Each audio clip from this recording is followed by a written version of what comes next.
There are days in the history of a nation that shift its spirit, silently but permanently. This was one of them.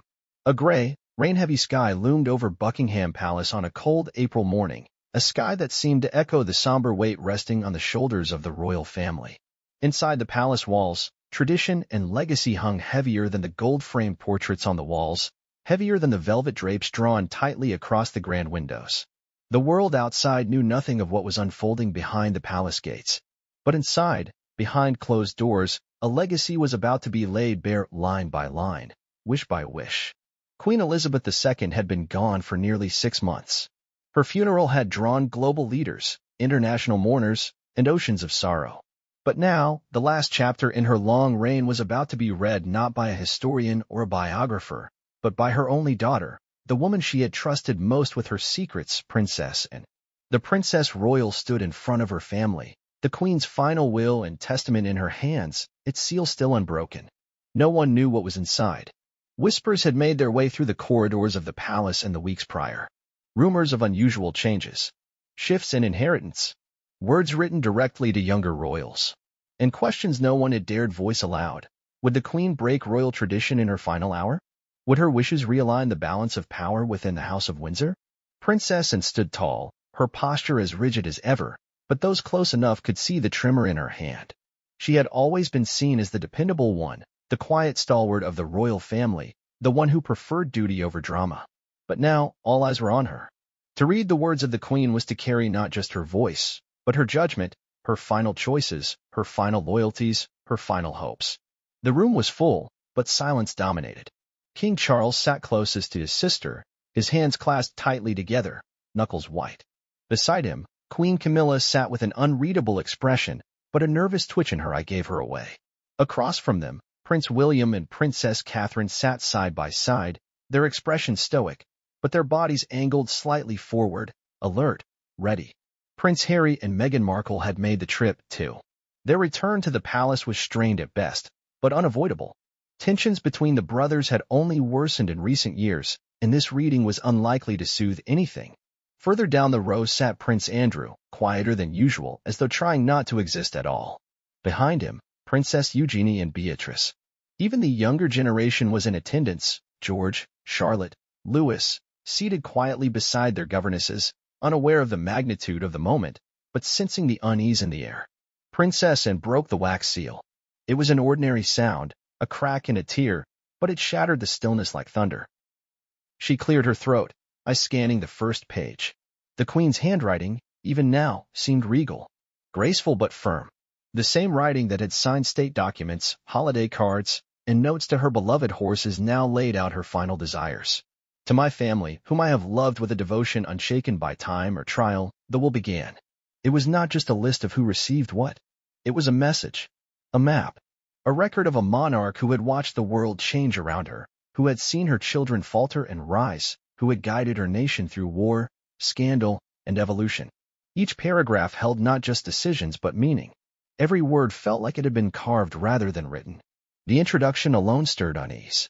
The Queen acknowledged change, the shifting tides of loyalty, the responsibilities that lay ahead.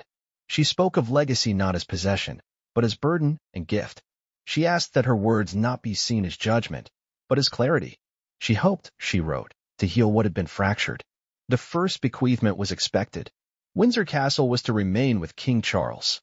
The castle, with its deep historical roots, had always been his destiny. But what followed twisted the air in the room. Sandringham Estate, traditionally passed from monarch to monarch, was not going to Charles. It was not going to William, either. It had been willed to Princess Anne. A ripple moved through the room. Even the staff positioned along the back wall exchanged glances, and did not falter in her reading, but the breath she drew was sharper now. The Queen had written that the estate, often her personal refuge, should go to the one child who had asked for nothing and earned everything, and had not been born to inherit thrones or castles. But she had carried her mother's quiet strength, her unwavering commitment to service. The estate, the Queen wrote, should be a symbol not of hierarchy but of merit. And stunned, read the words but felt them like a blow to the chest. She had never expected it. No one had. King Charles remained stone-faced, but his fingers twitched. The Queen's words moved forward, weaving between bequests of jewels, paintings, private letters, and archives. Her jewelry collection was divided among the women of the family, with each piece attached to a handwritten note. Catherine received the sapphire brooch worn during the Queen's engagement to Prince Philip. Meghan was bequeathed a lesser-known but deeply personal diamond pin that had once belonged to Queen Mary. It was the Queen's quiet way of acknowledging the storms of the present and offering olive branches, wrapped in silver and stones. But it wasn't the objects that drew the strongest reactions, it was the messages. To Prince William, she wrote with deep affection. He was the future, she said, the bridge between the old world and the new. But she warned him not to be hardened by duty, not to lose his humanity and tradition. She reminded him to listen out. To his wife, to his people, to his children. To Prince Harry, she was warm but firm. She acknowledged the pain of their separation, the choices that had driven him across the ocean.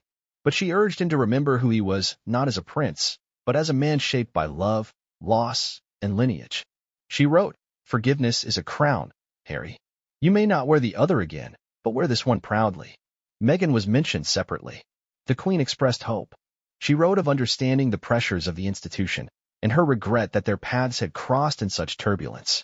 But she left Meghan a set of personal journals, private reflections on her early days as Queen, written during her first year on the throne. It was her way, perhaps, of saying, "I was once new here, too." To Prince George, the Queen's words were brief but heavy with weight. "You will not remember me well," she wrote, "but I have watched you with pride. You will one day sit where I have sat. Let kindness be your strongest inheritance." For Princess Charlotte, a box of handwritten letters, and for Louis, her favorite collection of children's books. But there was one name that had not been read. Not yet. Princess Anne paused, looking down at the page. Her voice, usually clipped and composed, softened. "To my son, Andrew." The room tightened again. "I leave the remainder of my personal art collection with the understanding that some things are better remembered than reclaimed. Learn from silence, and let your path forward be one of grace, not defense." It was a thinly veiled directive, an acknowledgement of scandal without naming it, of disgrace without disowning. A mother's love, tempered by a monarch's clarity. The Queen's final paragraph was not addressed to a person but to the family as a whole. She called on them to stand as a unit, fractured though they might be. "Your crowns are not your worth," she wrote. "Your titles are not your strength. Your strength is in each other." The room sat in stunned silence. Princess unfolded the will, her fingers lingering on the edges as though reluctant to let go. No one clapped. No one stood. The silence did not end because of applause or movement. It ended because the clock in the hallway struck 12, its bells loud and certain. The Queen was gone, but her voice had spoken one last time, and it had changed everything. The morning of the reading was unlike any other in the palace's recent memory. It wasn't the quiet that struck most of the staff. It was the way it carried meaning. There was no clatter of breakfast trays in the hallways, no chatter from courtiers, no hurried footsteps across polished marble. Even the weather seemed to conspire with the mood, casting an overcast blanket across London. Light rain fell in sheets, tapping softly against the palace windows, as if in reverence to the moment unfolding inside. Inside Buckingham Palace's East Gallery, a room usually reserved for state occasions and royal receptions, an unusual gathering was underway. Not of diplomats, not of military leaders or government officials, but of family. Family tethered by blood, duty, history, and unresolved tension. The room was dressed in formality, as expected. Red velvet chairs were arranged in a semicircle around a long, mahogany table. A gilded portrait of Queen Elizabeth II hung above the fireplace, her eyes forever cast downward, as though watching over this exact moment. 2 royal guards stood discreetly at the entrance, though their presence felt more ceremonial than necessary.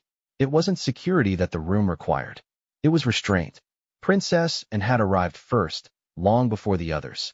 Her arrival was quiet, unnoticed by most.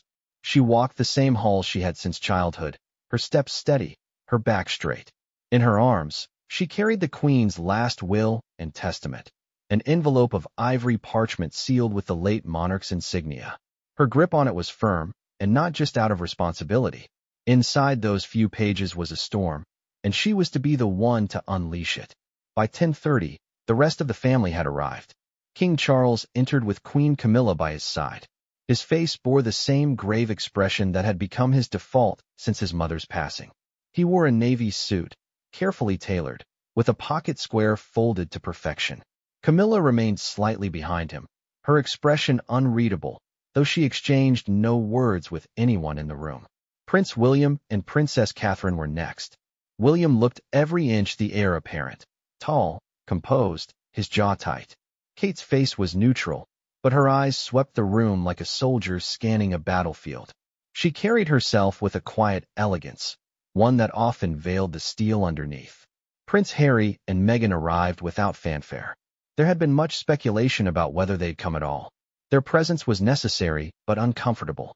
Meghan walked slightly behind Harry, who looked more nervous than defiant. He had returned to Buckingham Palace before, but this felt different. He wasn't here as a working royal. He was here as a son, a grandson, and perhaps a man who had more to lose than he realized. Andrew arrived alone. He gave a slight nod to no one in particular before taking a seat toward the end of the semicircle. There was a tiredness in his posture, a sagging of spirit that even his best suit couldn't mask. The scandal that had engulfed him in recent years had made him a ghost in his own home. Now, he was forced to rejoin the living for one final reckoning. Beatrice and Eugenie sat together, close to their father but not too close. Their loyalty had been tested publicly and privately, and they bore the same look many others in the room shared. The look of people walking into a room unsure of how they would walk out. Other minor royals were present. Lady Louise Windsor, looking older and more composed than the public remembered. James, Earl of Wessex, stiff in his chair, trying to emulate an adult calm. Even Zara Tyndall and Peter Phillips had been summoned. If you shared the Queen's blood, you had been asked to attend. By 11, the room was full. The tension was a third guest in every conversation, every glance. No one spoke loudly. Small talk was anemic. People shifted in their seats, eyes darting between the door and the envelope in Anne's hands. The clock on the wall ticked louder than it should have. At precisely 11:02 a.m., Princess Anne stood. The room responded as though a switch had been flipped. Silence settled like dust. She held the envelope for a moment longer, her fingers brushing the edge, almost hesitant. Then, she broke the seal. The rustle of paper echoed through the chamber. She cleared her throat, not out of nervousness, but out of necessity. The weight in her chest needed space. "To my family," she began, "whom I have loved with a devotion unshaken by time or trial." The reading had begun. The first few passages were not about possessions or titles. They were about legacy, about service, about the choices the Queen had made not only in her reign, but in her final days. She acknowledged the complexity of her family's journey, the fractures, the reconciliations, the parts that never quite healed. There was warmth in her tone, even through paper. But there was also sharpness, precision. Elizabeth had been known for her diplomacy. In her will, she was no less exacting, and read without embellishment. She did not inflect emotion where none was written, but the words carried weight regardless. The Queen's sentiments were not vague gestures. They were direct. Every line was intentional. When she announced that Windsor Castle would go to King Charles, there was no surprise. The castle was not only a royal symbol, but a cornerstone of the family's identity. It had long been associated with the monarch, and Charles, as king, would inherit it as expected. The Queen noted his decades of preparation, his evolution from prince to sovereign, and expressed her belief that he would preserve the institution with dignity and intellect. She also reminded him, delicately but unmistakably, that the throne was not a prize but a loan. It was what came next that tilted the ground beneath their feet. Anne's voice remained even, but the pause before the next passage was noticeable. "To my daughter, and all I shifted. I leave the Sandringham estate, to honor a life of consistent service, humility, and loyalty beyond expectation." The room changed. It was not unheard of for a monarch to leave private estates to children outside the line of succession. But Sandringham was more than property. It was history. It was where the Queen spent her Christmases. It was the site of generational gatherings. For her to bypass Charles and William and bestow it upon Anne was more than surprising. It was revolutionary. Charles did not flinch, but a brief blink lasted a moment too long. William sat straighter, lips pressed into a line. Catherine glanced at her husband, then quickly looked away, and didn't pause. She read the Queen's explanation, to give not only to those who inherit by position, but to those who have earned by virtue. The Queen had always admired Anne's refusal to bask in the limelight. She had worked tirelessly, kept out of scandal, and upheld her role with dignity. The gift of Sandringham wasn't about property, it was a statement. A correction, perhaps, to the traditions that had overlooked dedication in favor of primogeniture. The room held its breath, as if expecting thunder. But none came. The Queen's words were final. There would be no debate, no dissent, and continued. More bequests followed, with carefully considered explanations. Balmoral, another royal estate, would go to William and Catherine, but not immediately. The Queen stipulated that it would pass on the condition that they fulfill certain duties. Among them, the preservation of the estate's rural character and the continued engagement with the local Scottish community, a nod to the Queen's deep affection for the Highlands. The crown jewels, naturally, would remain in trust with the monarch. But her private jewelry collection, which included heirlooms not seen by the public in decades, was dispersed among her daughters-in-law and granddaughters. Some pieces had names. Others were simply described with a memory attached. A pearl necklace gifted to the Queen on her 18th birthday, a sapphire ring once worn by Queen Victoria. Every piece carried not just beauty, but meaning. To Catherine, she gave the Queen Mother's emerald brooch, worn only once in public by Elizabeth herself. It was, the Queen noted, the gesture of confidence in the woman who would one day be Queen Consort. To Meghan, she gave a delicate diamond bracelet rarely seen by the public. It had been a wedding gift from Prince Philip, and it was known that Elizabeth had worn it in private often. The Queen included a note, for strength in the face of storm. No one spoke, not even a cough. But the silence said everything. The next items were more personal. Letters. Boxes of correspondence written over decades. The Queen had documented everything, her thoughts on world events, family squabbles, her personal fears and victories. Each family member was given a portion. Harry's stack was thick. So was Anne's. To Prince George, Princess Charlotte, and Prince Louis, the Queen had written messages meant to be opened on their 18th birthdays. These letters were said to be full of wisdom, advice, and warnings. A glimpse into the mind of a queen, frozen in time. And continued reading, her voice steady, her breath even. But in that room, time was shifting. The hierarchy was bending, ever so slightly. Not breaking, but acknowledging what could no longer be denied. That tradition could not survive without adjustment. That loyalty and integrity mattered as much as bloodlines.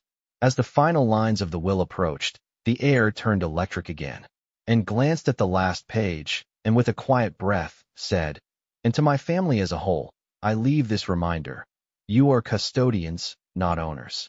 The monarchy will outlive you, but it will only thrive if you nurture it with kindness, wisdom, and unity." Then, the final words. "Let my last act be one of healing. May these gifts bind, not divide," and folded the will. She placed it on the table, and in the stillness that followed, it was clear, this was more than a reading. It was a reckoning. The moment Princess Anne rose to her feet, she was no longer just the Queen's daughter. She was the vessel through which the voice of Britain's longest-reigning monarch would be heard one final time. It wasn't simply a reading, it was a moment of national and familial magnitude. In that gilded room, with its ornate ceiling moldings and centuries-old artifacts lining the walls, a transformation was taking place. The woman once referred to as the hardest-working royal was now the most burdened. Her shoes made no sound on the carpet as she approached the table. The envelope in her hand, bearing the unmistakable royal insignia, had never felt heavier. She'd held medals, trophies, even fallen comrades during military visits. But nothing compared to this. Her face revealed little, and had always been a master of restraint. The press had long called her stoic, unbending, even cold. But those who knew her understood that it wasn't detachment, it was control. Self-control. An armor forged over decades of duty. Today, though, that armor was showing the slightest crack. As she stood before her family, there was an unspoken acknowledgement that something about this moment was different. In the eyes of her brother Charles, there was both trust and a quiet tension. For decades, he had been the heir, the one always next in line, always preparing. But today, as Anne opened the Queen's final will, he was just another son. Just another child waiting to hear his mother's final judgment. And carefully broke the seal, not rushing. She knew the world beyond these walls was hungry for what would come out of this room. The press would dissect every word. Royal watchers would read into every comma. But before that storm, before the analysis and the headlines, she had to deliver these words with grace and clarity. Before she even spoke the first sentence, she took a moment to look up. Her eyes met Charles's for the briefest of seconds. Then William's. then the rest of her family. The room was still, everyone frozen, braced for the unknown. She began with the opening line, the Queen's signature style already apparent in the carefully chosen phrasing. It wasn't about wealth. It wasn't about legacy in a transactional sense. It was about continuity, duty, responsibility, and knew those values better than anyone in the room. As she read, something subtle happened. The room's tension didn't dissipate, but it shifted. No longer about what would be given or taken, but about what was being said. Anne's voice was not performative. She did not dramatize her reading, but even in its simplicity, her delivery had weight. She was not only reading her mother's words, she was channeling her mother's values. With every name called, every item given, every message left behind, and navigated a path between sentiment and sovereignty. She didn't falter. Not when she read the deeply personal note left for William.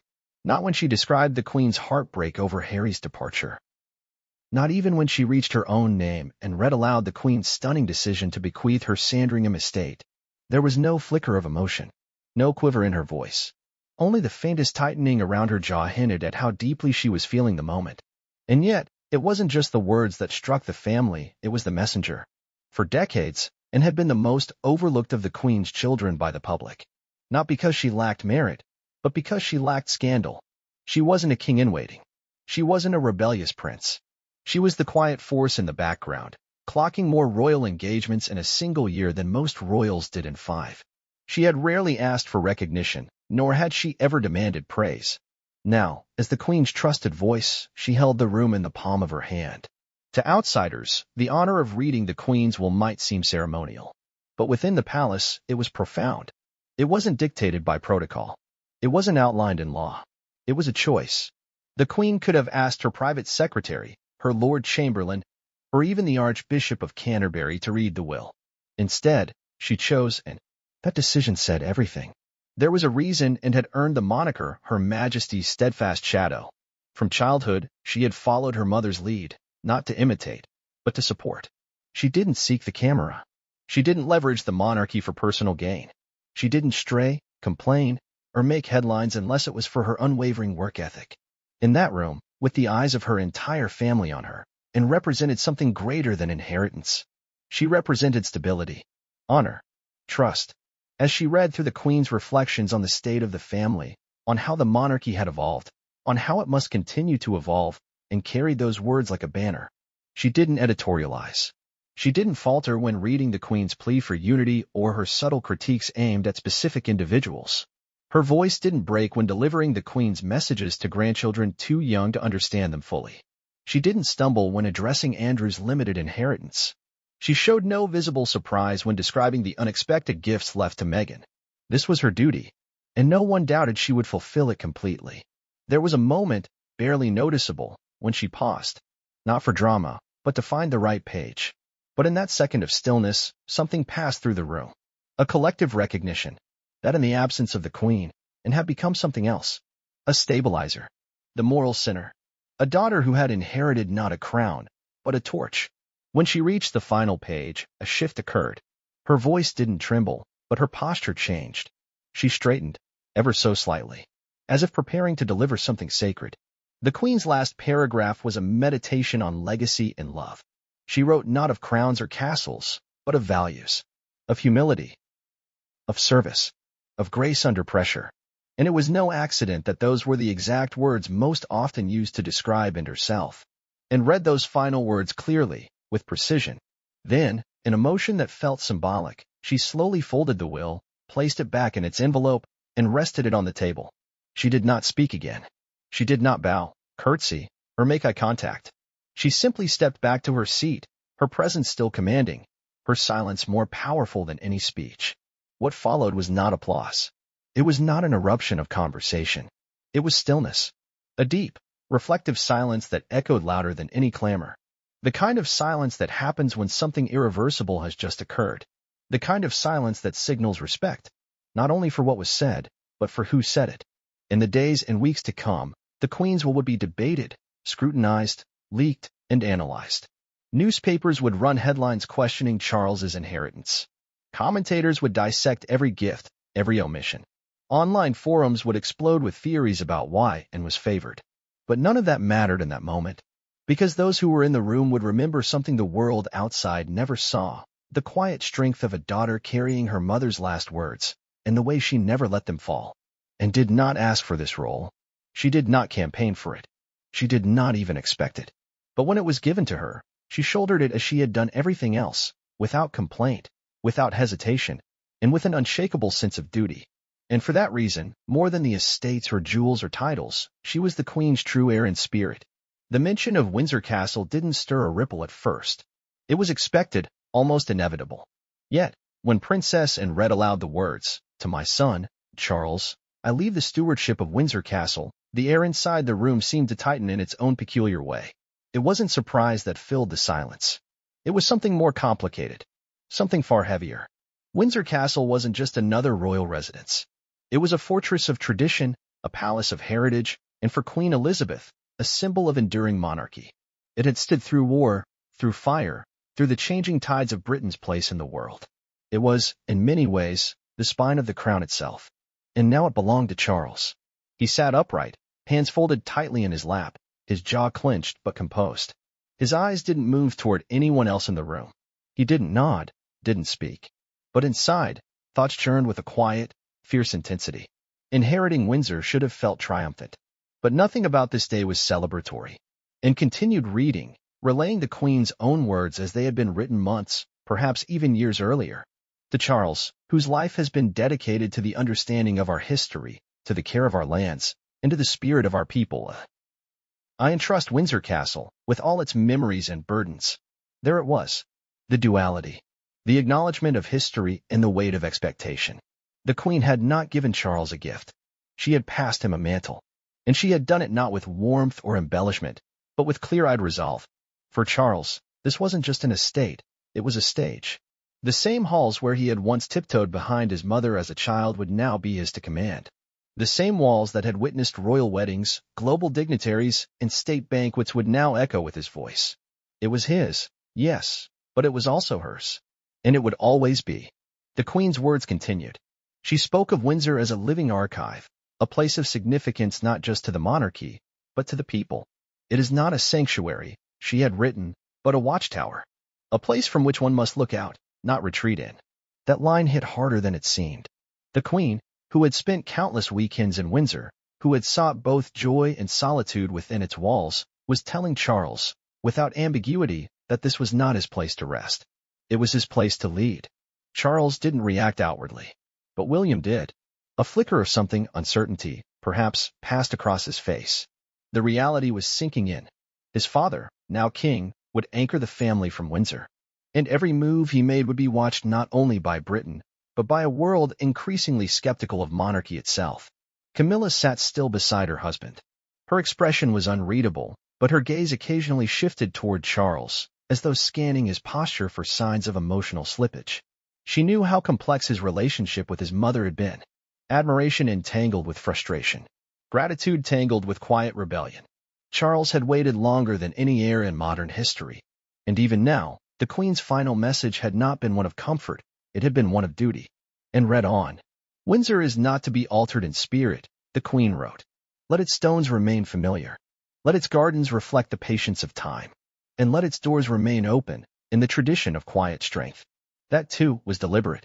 Charles had long spoken of modernization, of streamlining the monarchy, of bringing fresh air into old rooms. But the Queen, in her parting words, was asking him to resist the impulse to erase. She was telling him, gently but firmly, to preserve. The Queen did not elaborate further. She moved on to other matters in the will. But that brief section, just a few paragraphs long, contained volumes. She had not romanticized Charles. She had not lavished him with praise. But she had acknowledged him as the holder of the flame. And in doing so, she had given him a challenge. There was no applause, of course. No reaction that could be labeled overt. But the mood in the room shifted again. Some saw the inheritance of Windsor as a natural evolution. Others sensed the nuance. That it wasn't entirely a vote of confidence. That perhaps the Queen had kept her truest feelings guarded to the end. After all, it was not Windsor alone that defined the heart of this reading. It was what came before and what came after. That Charles had inherited Windsor, yes, but that and had been entrusted with Sandringham. That William had been tasked with stewardship of Balmoral, not yet granted. that even the children, George and Charlotte, were given words of preparation. Charles, now king, held the castle, but others held the Queen's legacy in ways he did not. Still, he remained composed. Charles had spent a lifetime preparing for this very moment, learning to endure under scrutiny, learning to stand motionless beneath waves of speculation, learning the art of appearing calm while wrestling with internal chaos. If he felt slighted by the tone of the Queen's message, he showed nothing. If he questioned the depth of her trust, he masked it well. And yet, those closest to him could see it. The stiffness in his shoulders, the way his fingertips pressed into the flesh of his palm, the slight breath he took when the page turned. Because buried within the Queen's gesture was something unspoken. She had given him Windsor, yes. But had she given him the family? That was the deeper question. His mother had always been the unifier, the anchor, the quiet force who kept the institution whole, despite scandal, loss, and generational divide. And now, in her absence, that responsibility passed to him. But she hadn't said it aloud. Not in the will. Not in the reading. She had given him the symbol. But had she given him the soul? As unfolded the page and prepared to move on to the next section, Charles exhaled slowly. He knew what came next. He had seen the glances, felt the energy shift. The mention of his name had landed, yes, but not as the final word. It was a chapter, not the conclusion. There would be other revelations, other gifts, other responsibilities passed in unexpected ways, and each would carry a whisper of judgment. Windsor was his now. Its towers, its gardens, its ceremonial rooms and ghostly hallways. But more than anything, he now carried its burden. It was not a prize. It was an expectation. And deep down, even as he sat expressionless beneath the gaze of his ancestors' portraits, Charles knew this castle would not protect him. It would test him. And in the years to come, the world would be watching to see not just what he inherited, but what he built. It happened so suddenly that the silence which followed was almost louder than the words themselves. To my daughter, and I leave the Sandringham estate. The room didn't move. No one shifted in their chairs. But the energy, subtle and unmistakable, shifted entirely. It was like the air had thickened, like gravity had temporarily shifted its pull. And yet Princess, and still standing at the front of the room, didn't pause. Her voice continued with the same calm cadence, reading the Queen's reasoning behind one of the most unexpected decisions in the will. The Queen had not elaborated with flowery sentiment. She didn't need to. Her explanation was precise, and yet packed with meaning. To the one who never asked for reward, never sought spotlight, and never once failed in her duty, I entrust Sandringham, not as a gift, but as a recognition. A reflection of values upheld through action, not claim. And with that, centuries of tradition were quietly, almost surgically, appended. Historically, Sandringham was passed down through the male line, specifically, to the reigning monarch or direct heirs. The estate had been bought by Queen Victoria in 1862 and had since become an unofficial royal stronghold of Christmas gatherings, royal hunts, and private family retreats. But this time, it wasn't given to the monarch. It wasn't handed to Charles. It didn't go to William as the presumed torchbearer of the next generation. It went to Anne. Charles, sitting with his hands clasped in his lap, betrayed no emotion, but the stillness in his face was not tranquility, it was restraint. William leaned forward ever so slightly, his brow furrowed, a flicker of confusion or curiosity dancing in his expression. Camilla blinked slowly, unreadable. And somewhere across the room, Harry's gaze lingered on his aunt with something that looked like admiration. And herself? She didn't flinch. She didn't glance up. She didn't allow even a flicker of surprise to touch her otherwise impassive face. She just kept reading, her voice as steady as ever, as if the shift in royal history were just another line of the Queen's carefully written document. But inside her, a storm was moving, not of ego, not of entitlement, but of emotion that had long been kept in check. Sandringham was her childhood playground. Yes, but it was more than that. It was a place of memories etched deep in her bones. Of snow-covered lawns during Christmas mornings, where her father cracked jokes no one else dared to say aloud. Of secret walks with her mother, where words were few but glances said everything. It was a place where duty and family were often indistinguishable from one another. She could remember standing beside her mother one morning years ago, both of them watching the sunrise through the cold mist on the eastern lawn. The Queen had said nothing that morning, just nodded at the sky as if to say, "This is what it means to belong," and never forgot it. But in the present moment, none of that showed. The Queen's next words were even more revealing. This estate has seen joy and scandal, weddings and mourning, reconciliations, and regrets. I believe its spirit mirrors that of and resilient, grounded, loyal. I do not offer it to be owned. I offer it to be safeguarded. The distinction was important. She hadn't given and a property to exploit or inhabit. She'd given her a legacy to protect. A symbol of what the monarchy was meant to represent when stripped of all performance and prestige, duty, steadiness, and humility. The implications were deep. With this decision, the Queen had subverted expectation and made it clear that inheritance within the royal family would no longer be determined solely by bloodline or position. It would be shaped by character. Anne's place within the royal family had long been one of paradox. She was respected but often overlooked. She had been passed over in discussions of succession, not because of merit but because of gender. At birth, she had been third in line to the throne. But after the births of her younger brothers, she was pushed further down, her role unofficially minimized by ancient customs. Yet, while others indulged the press, built public profiles, or embroiled themselves in controversy, and had quietly outworked them all, she became the first royal to compete in the Olympics, took on hundreds of engagements a year, and never once courted attention for herself. Where others chased applause, she clocked mileage. And now, at last, the Queen had acknowledged it, not with flattery, not with ceremony, but with a gesture so rooted in tradition that breaking from it was the only way to honor her. For decades, Sandringham had been more than just an estate. It was a place of symbolic importance. Kings had died there. Princes had proposed there. The Queen herself had taken refuge within its walls during some of the darkest periods of her reign. And now, it would fall under Anne's stewardship. And didn't speak after reading the passage. She continued through the will as if the words hadn't just shifted the family dynamic forever. But the shift wasn't lost on anyone in the room. William, still seated beside Kate, exchanged a glance with her. It wasn't jealousy. It wasn't disappointment. It was thoughtfulness. Reflection. He was being reminded, perhaps, that the future of the monarchy would not be built on entitlement but on example. And Anne's example had been quietly unwavering.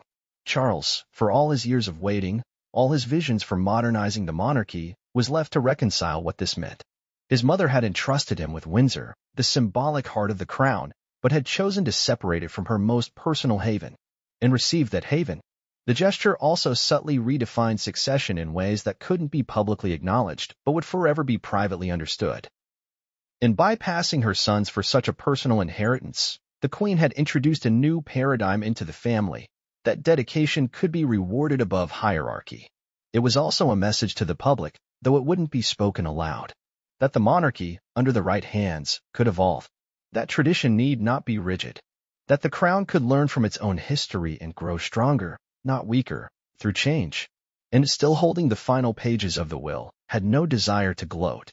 It wasn't in her nature. She wasn't interested in the spotlight that this inheritance would inevitably shine on her. If anything, she dreaded it. She didn't need it. She had spent her life doing what needed to be done, without fanfare, and without a care for headlines. But as she resumed reading, her voice slightly more measured, there was a new presence around her. A quiet acknowledgement, perhaps even among those who had underestimated her, that she was not merely the Queen's daughter. She was, in many ways, her successor in spirit. The Queen had left, and not a crown, but a cornerstone, and with it, the implicit request to keep the family grounded. Not many in the room dared break the silence once the section ended. Even the staff lining the far wall stood a little straighter, their eyes tracing every movement with solemn awareness. The shock hadn't been dramatic. No gasps, no protests. But there was no denying it. This was the turning point. A rearrangement of the royal chessboard, quiet but irreversible. And folded the page, placed it carefully on the table, and paused before continuing. And in that pause, everything changed. There are moments in royal history that are remembered not for what was said, but for what was revealed. This was one of them. The name came as expected, yet it still stirred the room with an almost imperceptible shift in energy. To my grandson, William, and to his wife, Catherine. Everyone seemed to hold their breath. The tension, already humming beneath the surface, surged forward. If the Queen's decision to grant Sandringham to and had startled the family, her next words about William and Kate would inevitably shape not just private dynamics, but the future of the monarchy itself. Princess Anne's voice didn't waver. She read the Queen's message exactly as it had been written, measured, personal, and unusually intimate. To William and Catherine, I entrust not merely property, nor heirlooms, but vision. You represent the future not because of your titles, but because of your choices. Your strength lies in how you lead when no one is watching. For a moment, even William blinked more rapidly, visibly absorbing each word. Across from him, Kate sat still, her hands gently clasped over her lap, knuckles white. She listened, not as a royal consort or duchess, but as a wife, a mother, a woman suddenly burdened with a deeper responsibility than ever before. The Queen continued through her words. To you both, I leave Balmoral Castle, but not immediately. It is to be granted when I am confident the spirit of its past will be protected by the strength of its future. This was the first condition-based bequeathment so far. Not a gift passed, but a duty held in waiting. A signal that the Queen saw Balmoral not as simply a summer retreat, but a symbol of Scottish heritage, of royal simplicity, of the kind of quiet leadership the crown would need to survive. William's eyebrows narrowed. There was no insult in the delay, but it was clearly a challenge. His grandmother, even in death, was still guiding him, still watching. Kate's eyes moistened. She blinked and looked down briefly. She knew the weight of what was being said. Balmoral had been the Queen's emotional home, the place she had fled to in grief, in contemplation, in joy. To be chosen as its next custodian was an honor. To be told it would come only after proving themselves was something else entirely. Princess, and read on. To Catherine, whose presence has given this family calm and credibility, I offer not only the Queen Mother's emerald brooch, but my hope that you will continue to choose grace over glory. There was no applause, only silence, and a subtle shift in posture as Kate sat slightly taller in her seat. Her mother-in-law had left her more than jewelry. She had left her faith. William listened carefully, as in read the personal letter meant specifically for him. It had not been part of the general will, but had been included in the Queen's wishes to be read aloud. My dear grandson, the Queen had written, there will come a day when you must choose between the rules you inherit and the wisdom you gain. Know that the crown is not the heaviest thing you will wear. It is the doubt, and the doubt must be carried, not solved. There was a long pause in the room after that line. It was one of those rare statements that peeled back the veil between the family and their duty. That reminded everyone present that monarchs were not just born, they were shaped. They were tested, and sometimes they were left entirely alone with their conscience. William closed his eyes for a moment, just long enough for it to be noticed. He wasn't hiding emotion. He was processing the weight of it. Kate placed her hand on his briefly, their fingers touching just once, like a silent exchange of strength. They didn't speak, but they didn't need to. The Queen's message had touched a nerve, not just because it had laid out expectations, but because it had also revealed something deeper, that she saw in William not just a future king, but a young man still on the brink of transformation. She was entrusting him with legacy, but she was not blind to the weight of that inheritance. And she had spoken to Kate not just as a royal consort, but as a partner, a woman who had walked into a life full of expectations and, in her own quiet way, had reshaped it with stability and warmth. The Queen had never publicly showered her with praise, but now, in death, she had shown what she truly thought, and continued reading the Queen's reflection on William and Catherine as parents. To raise children with titles is easy. To raise children with values is rare. George, Charlotte, and Louis must grow to understand not what they are owed, but what they owe. There it was, the core of everything, the foundation of the Queen's view on leadership. The monarchy wasn't about privilege. It was about debt, an unpayable debt to the people, to the history that had elevated them, and to the future that would either keep them standing or bring them down. William and Kate had, for years, been carefully balancing the royal tradition with modern values. They had shielded their children from the worst of public life, while still allowing glimpses of warmth, of humanity. It had won them admiration, but also scrutiny. Some thought them too soft, too cautious. Others thought them just right. But now, they were being told in no uncertain terms, this was no rehearsal. The Queen's final words to them were not just personal. They were prophetic. When you are asked to lead, remember that the world will not remember the speeches. It will remember the silence. How you behave when no one is watching, and how you listen when everyone is speaking. That was the Queen's true philosophy. That power was not in showmanship, but in restraint. Not in declarations, but in presence. William sat very still.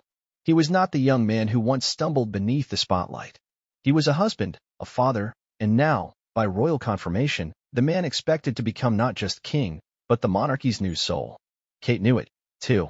She had often spoken, in private, about the quiet behind-the-scenes responsibilities that came with her role. The daily calculations. The emotional support. The private heartbreaks not shown to the world. And now, her mother-in-law had acknowledged it, her strength, her impact, her presence. Anne's voice didn't change, but those listening could tell that the words she was reading carried particular meaning to her.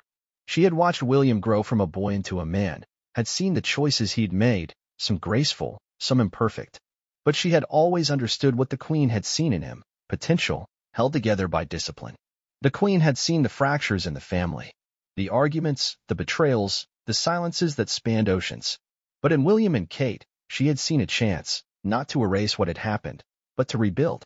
And now, that responsibility was written in ink. The section concluded with the Queen's thoughts on lineage. Not about blood, but about behavior. A monarchy survives not because of birthright, but because it proves itself worthy of remembrance. It was a challenge, a warning, and a hope, and folded the page gently and looked around the room once more. William didn't speak. He didn't move. But the way he breathed deeper, the way his eyes met, and for just a second, said everything. He understood. Kate turned to look at him. She gave a subtle nod. They were ready. Or at least, they would have to be. The room had barely begun to absorb the Queen's powerful message to William and Kate when Anne gently turned to the next page. She paused for a brief moment, her eyes scanning the document, her breath held just slightly. Then she began again. To the younger members of our family, she read slowly, I offer not just words, but reminders, echoes of the past that may guide their future. The temperature in the room seemed to drop by a single degree. It wasn't dramatic, but palpable. The next generation of royals had always been seen more as symbols than people. Photographed, speculated about, imagined into the future. But now, they were being spoken to directly by the one person who had lived the monarchy from every conceivable angle. Prince George, Princess Charlotte, and Prince Louis sat quietly near the back of the room, each accompanied by their respective aides. Though too young to fully grasp the gravity of what was unfolding, they were watching and listening. Children sense tone before they understand words. And what they were hearing now wasn't just information. It was legacy being passed from hand to hand, heart to heart. And adjusted her voice as she continued, lowering it slightly as though the Queen herself had whispered this part into her ear. To George, she began, you will not remember me clearly, but I have watched you grow with great pride. You have your father's eyes and your mother's kindness. One day, you will be asked to stand where I stood. When that day comes, do not ask what you are owed. Ask what is needed. George blinked slowly. He was only a child, but in that moment, he seemed to absorb something far beyond his years. William looked down at him with a gentle smile, then returned his gaze to Anne. Power, and continued, reading the Queen's next lines, is a shadow. It follows you whether you want it to or not. But if you walk with humility, that shadow will never grow taller than your soul. There was something about that phrasing that clung to the room like incense. It wasn't grand or poetic for its own sake. It was practical wisdom, as if the Queen had spent a lifetime boiling down complex truths into sentences a child could grow into. To Charlotte, the Queen had written, I leave a box of letters. Not to read now, but to open one day when the noise around you becomes too loud. In those pages, you will find my thoughts on being a woman within the crown, on being heard, even when you are expected to be silent. Kate's lips parted slightly, but she didn't speak. That gift wasn't just a relic. It was an inheritance of wisdom. Charlotte, young as she was, had already shown a spark of intelligence and self-possession that mirrored her great-grandmother's spirit. This gift, these letters, were more than tokens. They were a map. And to Louis, and continued, I give the gift of imagination. My childhood books, the ones that taught me about kindness, courage, and curiosity. Because not every royal must carry a crown, but all must carry character. A few eyes in the room turned to Louis, whose expression was serious, brow furrowed as though trying to understand. His governess leaned down to whisper softly in his ear, likely interpreting the moment in words a child could understand. But Louis didn't respond. He just stared at and, absorbing her presence, the way she carried the Queen's voice. The Queen's message then widened, extending to other members of the younger generation. To the children of this family, born into privilege but not yet shaped by purpose. I ask you to remember that history is not something behind us. It is being written every day, in every word you speak, in every choice you make, in every silence you allow. It was clear now this wasn't just a section of a will. It was a lesson plan, a final syllabus for a new class of Windsors who would inherit not just wealth, not just titles, but a complicated world that increasingly questioned the very institution they represented. And read on. There will be times, the Queen had written, when the world will not be kind to you, when your lineage becomes a burden instead of a blessing, when every smile is scrutinized, every misstep exaggerated. In those times, remember that the crown is not protection, it is obligation. And obligation is the only thing that gives it meaning. There was a weight in those words, especially for those sitting in that room who had lived through the headlines, the flashing cameras, the endless judgment. Some had thrived under that spotlight. Some had crumbled. Some had chosen to walk away from it altogether. But the Queen wasn't interested in division. Her message here was clear. The future didn't belong to the perfect. It belonged to the prepared. To the cousins, and continued, Beatrice, Eugenie, Louise, James, and others. I give no castles, no titles. What I give you is my gratitude for existing beyond the pageantry, for reminding the world that we are not only public, but personal. Family, even in flawed form, is still family. The Queen had made it a point not to ignore anyone. She understood that legacy, especially royal legacy, was built not by the chosen few, but by the collective.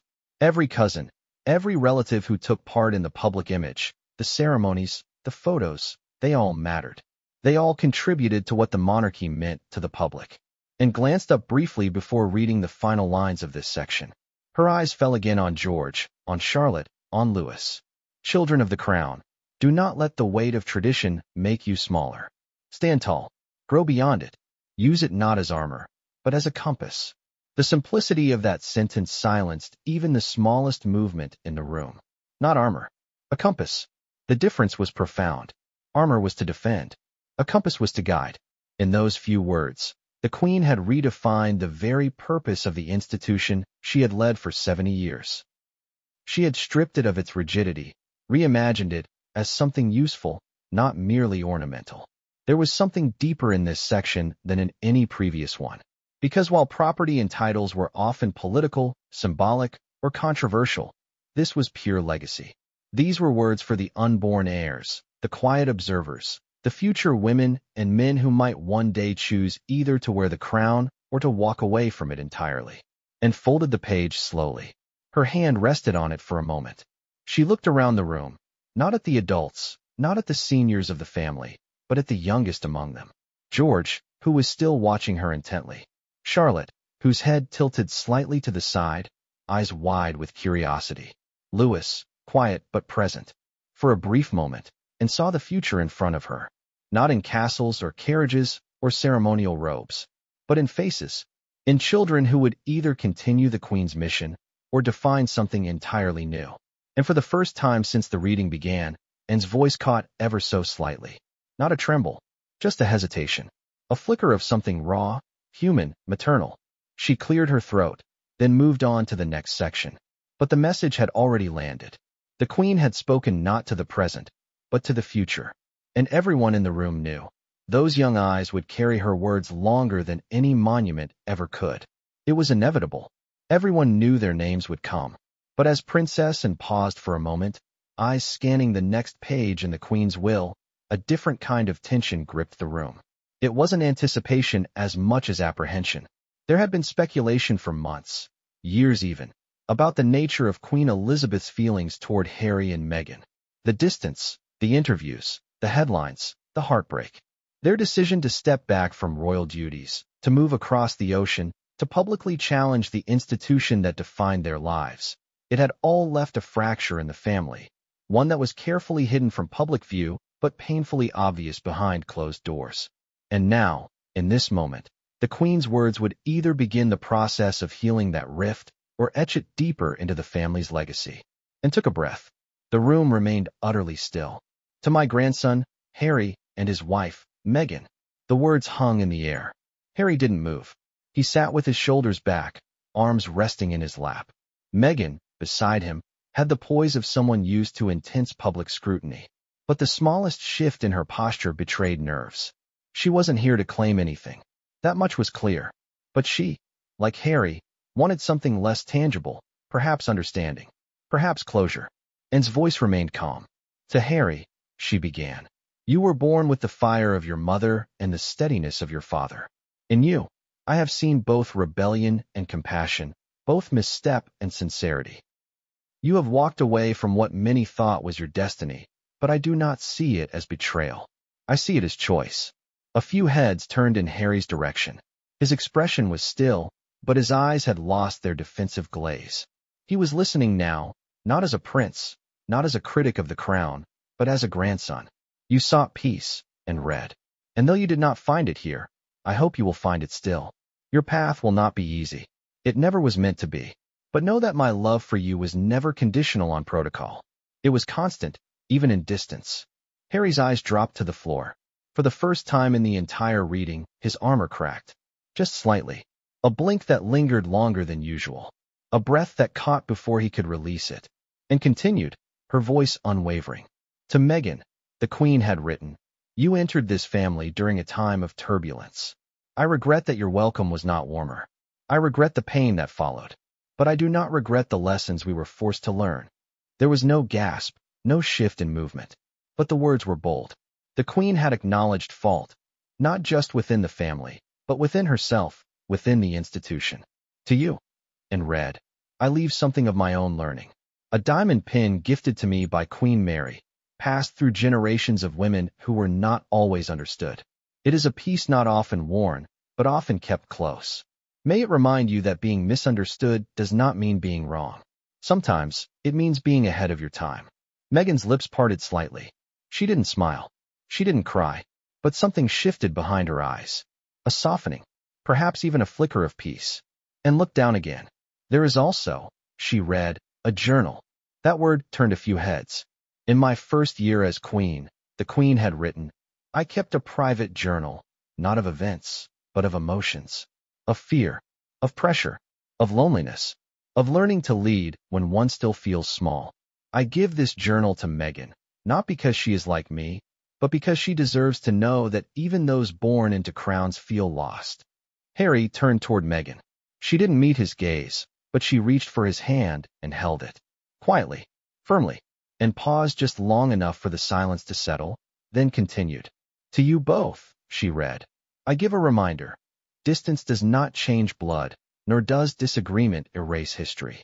You are still part of this family. And families, even royal ones, are made whole not by agreement, but by forgiveness. Those words floated in the air like smoke. No one dared speak. No one even adjusted in their seat. It was the closest the Queen had come to extending a public olive branch. And though it had come posthumously, it still mattered. Harry sat up straighter now. Not in pride, not in defiance, but in resolution. This moment, more than any apology or public statement, was his grandmother speaking directly to him. Not through advisors, not through the press, but through her own words, written without cameras, without court protocol. Anne's expression didn't change, but something in her voice softened. The Queen had not left Harry and Meghan any property. No castles, no lands. But what she had given was far more complex. She had given them acknowledgement, validation, reflection, and a piece of herself. To the rest of the family, this section held its own significance. It wasn't just what the Queen had said, it was what she hadn't said. There was no condemnation, no punishment, no cold exclusion, but there was also no capitulation. The Queen did not apologize for the monarchy or its traditions. She did not undo what had happened, but she reached, in her own way, for a bridge. It was a message to the family, too. That division could not become the inheritance of the next generation. And turn the page. The Queen's final lines to Harry and Meghan were brief, but unmistakably personal. Build your home with truth. Raise your children with courage. And forgive those who failed to understand. Harry exhaled audibly. He didn't speak, but anyone watching could see that he had just received something more meaningful than forgiveness. He had been heard.